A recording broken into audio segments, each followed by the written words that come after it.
Hello friends, എല്ലാവർക്കും മൈഹലിലേക്ക് സ്വാഗതം. ഇന്ന് നമ്മൾ വന്നിരിക്കുന്നത് പിച്ചിയുടെ വിശേഷമായിട്ടാണ് കേട്ടോ.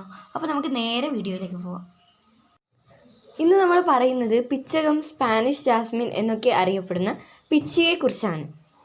പിച്ചിയുടെ പ്രത്യേകത എന്താണെന്ന് വെച്ചാൽ ഒരേ സമയം ഉദ്യാന സസ്യവും നല്ലൊരു ഔഷധവുമാണ് പിച്ചി. ഇത് ഞങ്ങളുടെ വീട്ടിലെ പിച്ചിയാണ്. പിച്ചി മരം എന്ന് വേണമെങ്കിൽ പറയാം. ഏതാണ്ട് 35 വർഷത്തോളം പഴക്കമുള്ളതാണ് ഈ പിച്ചി. ഇത് നോക്കിക്കേ, ഇത് ക്രോട്ടൺ ചെടിയിലാണ് കയറിപ്പോയേക്കുന്നത്. അപ്പോൾ ഈ ക്രോട്ടൺ ചെടിക്ക് അതിനേക്കാളേറെ പഴക്കമുണ്ട്. പിന്നെ നല്ല മഴയത്ത് വെയിറ്റ് കാരണം ഈ പിച്ചി ചാഞ്ഞു പോകാറുണ്ട് കേട്ടോ. ഈ പിച്ചി ഞങ്ങൾ ഒടിഞ്ഞു പോകാതിരിക്കാൻ വേണ്ടിയിട്ടൊക്കെ ആയിട്ട് ഇടയ്ക്ക് പ്രൂൺ ചെയ്ത് കൊടുക്കാറുണ്ട്. ഇപ്പോൾ അതിലേക്ക് ഒരു അലമാൻഡയും കയറിപ്പോയിട്ടുണ്ട് കേട്ടോ.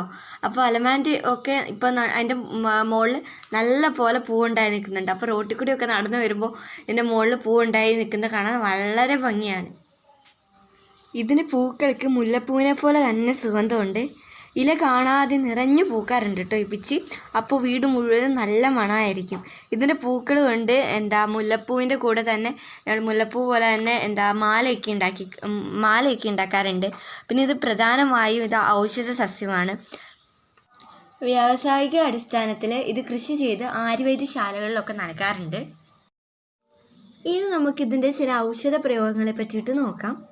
നമുക്ക് വായ്പുണ്ണ് വരുമ്പോൾ ദിവസവും 3 തവണ ഈ പിച്ചകത്തിൻ്റെ 4 ഇല വീതം ചവച്ച് നീര് ഇറക്കിയാൽ വായ്പുണ്ണ് മാറും. ഇത് 3-4 ദിവസം ആവർത്തിക്കണം. പിന്നെ ചൊറി, ചിരങ്ങ്, കരപ്പൻ ഇവയൊക്കെ മാറുന്നതിന് പിച്ചകത്തിൻ്റെ ഇലയിട്ട് എണ്ണ കാച്ചി തേച്ചാൽ മതി. അതുപോലെ ഇതിൻ്റെ ഇല അരച്ച് തേച്ചാൽ ഉണങ്ങാത്ത വ്രണങ്ങളൊക്കെ ഉണ്ടെങ്കിൽ പെട്ടെന്ന് കരിയും. മുലപ്പാൽ വറ്റിക്കാൻ വേണ്ടിയിട്ട് പിച്ചിയുടെ ഇലയും പൂവും കാടിവെള്ളത്തിൽ അരച്ച് 2-3 ദിവസം തേച്ചാൽ മതി. ചർമ്മരോഗങ്ങൾ, നാഡീവ്രണം എന്നിവയ്ക്കൊക്കെ ഔഷധമായി പിച്ചി ഉപയോഗിക്കാറുണ്ട്. അതുപോലെ തന്നെ സ്ത്രീകളിലെ ആർത്തവ തടസ്സം മാറ്റി ക്രമമാക്കാൻ പിച്ചി ഉപയോഗിക്കുന്നു. ഇതിൻ്റെ തൈകൾ ഉണ്ടാക്കാനും വളരെ എളുപ്പമാണ്.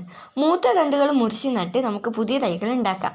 ഈ മഴക്കാല ആരംഭത്തിൽ നമുക്ക് ഈസിയായി പിച്ചിയുടെ തൈകൾ ഉണ്ടാക്കാം. അപ്പോൾ നമ്മുടെ പിച്ചിയുടെ വിശേഷങ്ങളൊക്കെ ഇത്രേ ഉള്ളൂ. അപ്പോൾ എല്ലാവരും ഓടിപ്പോയി ഇതിൻ്റെ ഒരു തൈ എല്ലാവരും വീട്ടിൽ വെച്ച് പിടിപ്പിക്കണേ. നിങ്ങൾക്ക് ഈ വീഡിയോ ഇഷ്ടപ്പെട്ടിട്ടുണ്ടെങ്കിൽ ചാനൽ ഒന്ന് സബ്സ്ക്രൈബ് ചെയ്യണം കേട്ടോ. അതോടൊപ്പം തന്നെ ഈ വീഡിയോ ലൈക്കും ഷെയറും കമൻറ്റും ചെയ്യണേ.